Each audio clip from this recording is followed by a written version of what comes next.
बाड़े मंदिलावा में दीप जले कोयल बिना सुना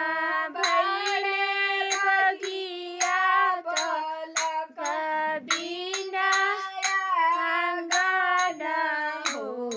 माई तोरे बिना सुना हमर मंदिलावा में दीप जले बगिया में बोले कोयलिया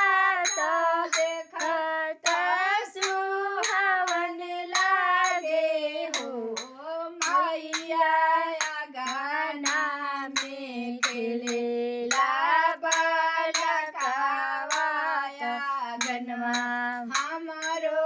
भरी गए आंगनवा हमारो भरी गईले मंदिर में बैठे